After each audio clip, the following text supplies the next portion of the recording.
আমরা এখন আছি ইসামতি বিলের মাঝখানে। এখানে বড়শি দিয়ে মাছ মারতেছে, কত সুন্দর পরিবেশ।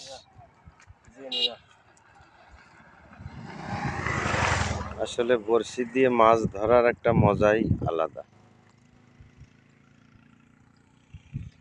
এই যে আরে এই যে একটা মাছ